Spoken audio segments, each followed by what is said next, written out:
So good afternoon, everyone. After all the foreign speakers, native tayo ngayon, all right? So I hope to keep you awake in the next 30 minutes of this time. So I'll be discussing the role of PET in radiation oncology. So cancer is often considered a disease of affluence, but around 70% of cancer deaths occur in low to middle income countries, such as the Philippines. Of course, we have 7,641 islands for our foreign speakers.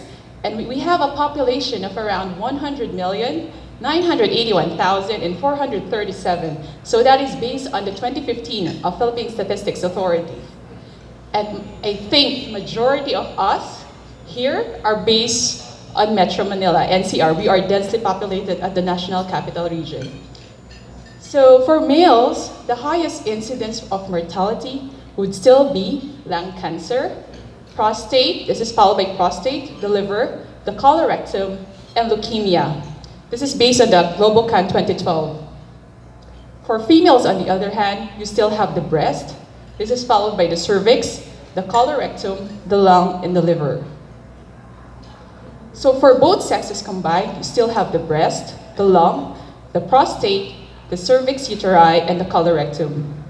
So we have almost the same ratio of male to female in the population, but the females have a higher rate of new cancer cases of around 55.2 versus 43.1 for males.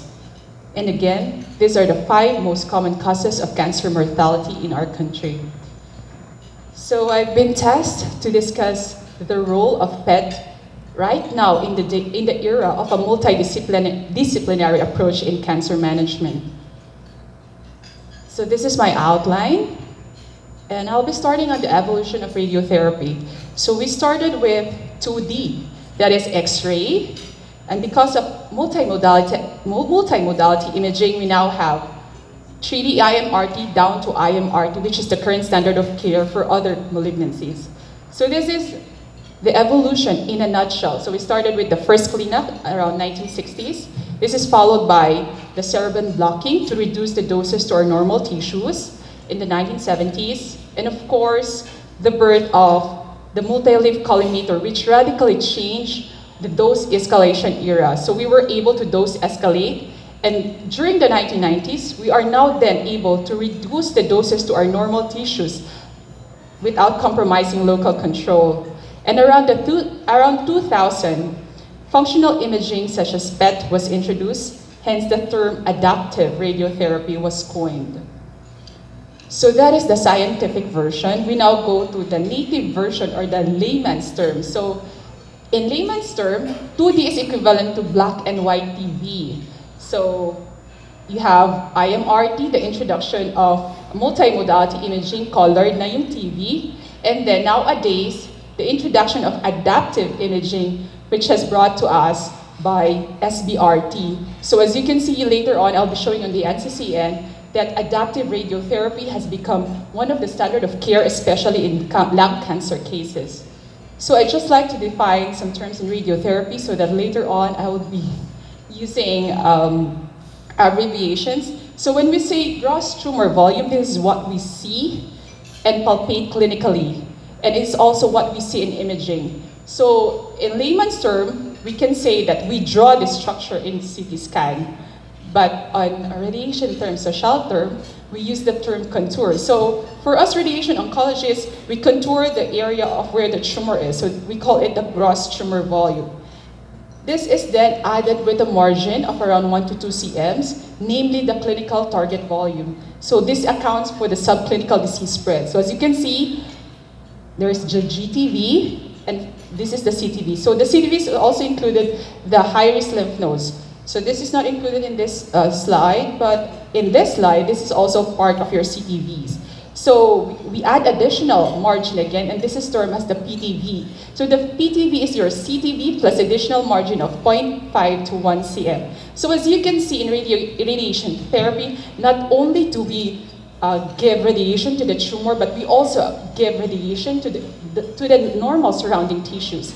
This will account for subclinical spread and the risk for lymphatic spread. So that's why we are limited by the normal structure surrounding the tumor, otherwise known in radiation oncology as organs at risk, or OARs. So these OARs had limited us in giving high doses of radiation to the tumor.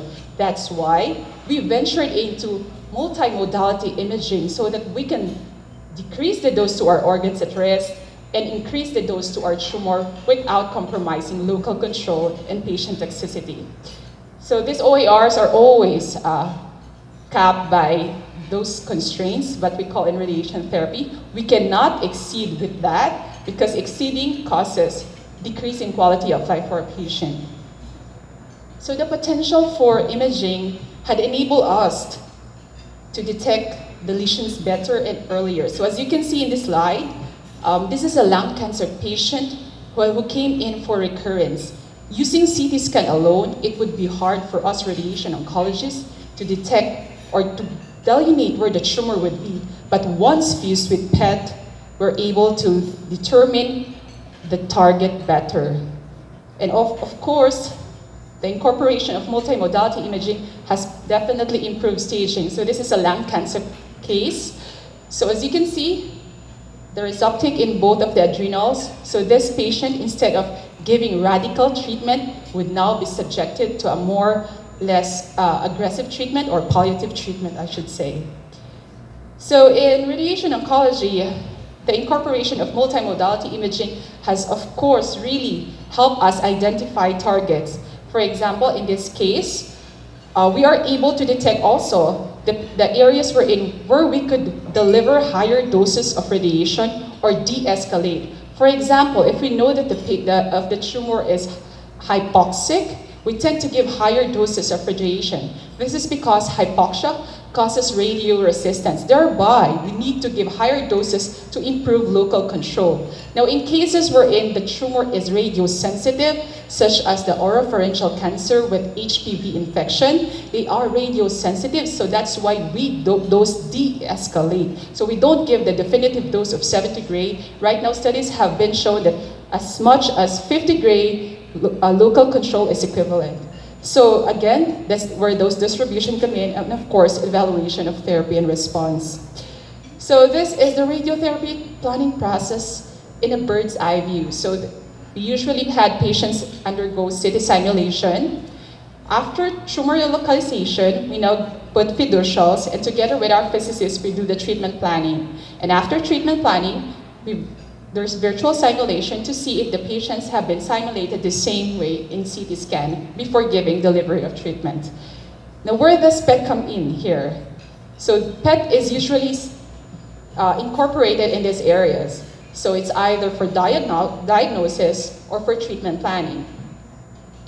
So PET imaging for RT is really more of based on physiology rather than anatomy, unlike CT. So this is because of the uptake of tumor cells by the radiopharmaceutical and based on the tumor's metabolism. So it helps us radiation oncologists to differentiate between tumor recurrence and radiation necrosis and regional lung function. So I have slides for that later on. So PET alone in radiation oncology is used for diagnosis. But when PET is fused with CT, it is used in treatment planning scans. So this is PET alone, and PET fused with CT. So we have a more accurate anatomical delineation. So this is the gist of this lecture.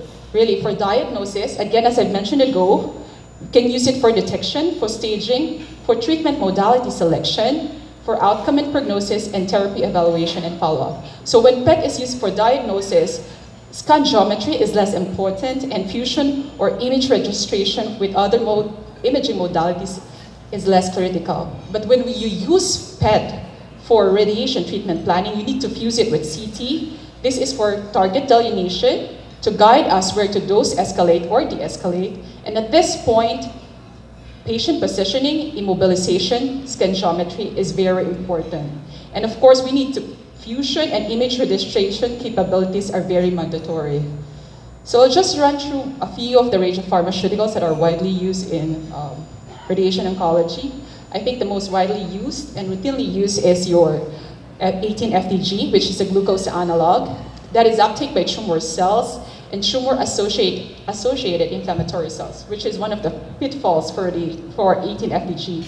And its main uses in clinical oncology is to differentiate between benign versus malignant, and of course, staging prior to the definitive treatment of the following malignancies as stated below. Oops. So this is a case. So this is a case of a lung cancer male patient, 57-year-old male, who was asked to undergo PET-CT.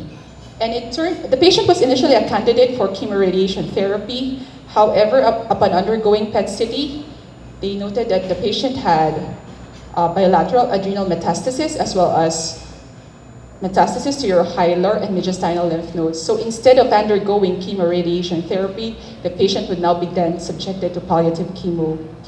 So the second widely used in radiation oncology would be your carbon-11 methionine. If 18-FDG PET is based on glucose, this reflects your amino acid metabolism. And the same way, it provides a high detection rate of brain tumors. So on your left is a case of a posterior fossa grade 1 pilocytic astrocytoma. So just for the benefit of everyone, low-grade astrocytoma don't usually warrant adjuvant treatment.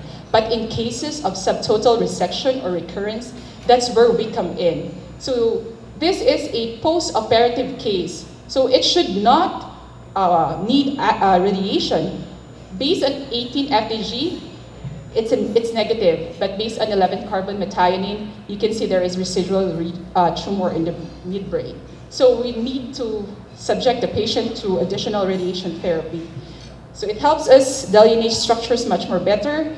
And again, another patient with a protoplasmic astrocytoma grade 1 on 18-FDG. This is a post-radiotherapy case. So it's hypometabolic on your 18-FDG, but it shows increased uptake on 11-carbon methionine.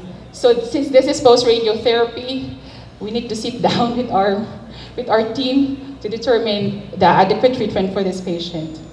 And lastly, for the radiopharmaceutical, you have your carbon-11 choline. So I was just updated a while ago about gallium PSMA. I was wondering why it was not yet included in the NCCN guidelines. So according to Dr. Lala, give me 2 to 3 years or more and the PSMA will be included in the NCCN. So before, we tend to use carbon-11 choline for the location of recurrence in prostate cancer, because prostate cancer usually is has a low affinity for 18-FDG. So just a few of the malignancies that I'll be discussing wherein PET has been incorporated in the treatment guidelines. So I'll start with lung cancer. Again, for lung cancer, it's really important for us to differentiate between benign and malignant on yours. So if we don't have the privilege of having PET in this treatment, we would be including all these structures as our GTV, meaning all of this would be included in the tumor volume. So this area would be receiving a very high dose of radiation. But with PET here fused, we now can decrease the margins, thereby also decreasing the doses received by your normal structures. In lung cancer, it helps us evaluate, also the metastatic spread to the lymph nodes, because surgical procedure for the evaluation of metastatic spread in the mediastinum is very invasive. So PET really aid in the identification of these lymph nodes. So in radiation therapy, this is a coronal section of a lung cancer patient. So this is where our gross tumor volume is. The CTV, the clinical target volume, accounting for your subclinical spread and your PTV. So what I want to say here is that the more adaptive the imaging is, the lower our margins would be. So the lesser the radiation received by our normal structures. But if we don't have, like most of our facilities in the country, don't have the benefit of having PET, then the more primitive the imaging, the bigger the margins, the greater the toxicity for our patients. That's why we are praying that DOH would also award our different institutions with PET facilities, since this will really help us in our target delineation. So of course, we could use that also in prognosticating index in determining response to therapy. So this is a 63-year-old man with stage 3A lung cancer. After 4 cycles of chemotherapy, you see, if we don't have PET here, your radiation oncologist would really give additional radiation for this. So it would really help us a lot that it would be incorporated in our treatment. Unfortunately, we are limited by facilities. So here, just to show you that even the NCCN guidelines had incorporated PET as mandatory for the treatment, because this will help us stratify on what treatment to give to our patients. All right, so much for the lung. Next, I'll go for the head and neck. The role of PET in head and neck is merely for detection of cervical lymph nodes. As you can see on your picture here, is that the lymph node here is not that evident, but once fused with PET, you know that this lymph node is really metastatic, and you need to give higher dose of radiation. So we cannot really use PET in delineating the tumor in the head and neck, because a lot of the structures in the head and neck have a physiologic uptake, giving us false positive. That's why it's limited in the cervical lymph node diagnosis. And of course, there is a change in treatment management. So this is a study that was recently released in our Red Journal by Duta et al. That was done in Memorial Sloan Kettering Cancer. So they used PET for post-operative patients, and upon using this, they were able to change treatment management. So around 29% of patients that was intended to receive 50 gray were increased to 70 gray because of the suspicion of residual or recurrence. And around 3% of their patients had an abandoned radiation therapy plan because of a widespread metastasis. So in this case, PET could really change management. So for prognosticating index in the head and neck, the use of PET is still under investigation, but I was able to get one of the recent studies that was published in a Red Journal, wherein Thorpe et al. Used the pre and post CT scans of the head and neck, non-oropharyngeal head and neck cancer in predicting outcomes. So he was able to conclude that the pre-treatment and post-treatment PET-CT are valuable for predicting overall survival, and the pre-treatment PET-CT in predicting development of metastasis. So for our institutions here in the country who have PET facilities with radiation therapy, we could a little bit adapt this kind of study and kind of see if really PET could really predict survival in our patients. So for esophageal cancer, okay, so this is one of the malignancies wherein it has the capacity to have skip metastasis because of the extensive lymphatics in the mucosa, submucosa. So PET would really help us in staging as well as, again, in delineating the target. So this is a case of an esophageal cancer with a celiac lymph node metastasis. So in your CT, it's not that evident that the celiac lymph node is already infiltrated by tumor cells, but when fused with CT, you can see that it is really infiltrated. So with that, we will change our treatment field. Again, for patients who had, especially in our country, they came in with very advanced diseases. So once the endoscopy cannot enter the lumen of the esophagus, we would be having a hard time delineating our tumor structures. But with the aid of PET, we are able to delineate the structures well. Again, so a lot of studies have been done in showing that PET would really help us aid in the tumor delineation and help us avoid the geographic miss. So this is a study by Gregoire et al. He just compared that PET and CT in terms of sensitivity and specificity. As you can see, PET really increased the sensitivity and specificity for these cancers. So in lymphoma, I'll just breeze through with this. For staging, we want to detect the extranodal sites. So these are your extranodal sites. And for our RT planning, it helps us improve the accuracy in target delineation. I'll show you on the following slides how we evolve, or in our treatment field, and also in prognosticating. So again, in the NCCN, it's already essential in the workup. So as much as possible that this patient should have a PET in their treatment. And also, this is what I'm trying to show to you guys, that before, in the treatment of lymphoma, if your tumor is on the supraclavicular region, historically, we would be irradiating the whole lymph nodes of your lymphatic regions of your body. So this includes your supraclavicular, upper cervical area, your axilla, your mediastinum area, your spleen, your para-aortic, and your pelvic lymph nodes. So it turned out that irradiating the whole lymphatic regions of the body did not improve overall survival. So they decreased the field. Gawin na lang natin na kalahati. Okay? Above the diaphragm ang cut off. So what happened?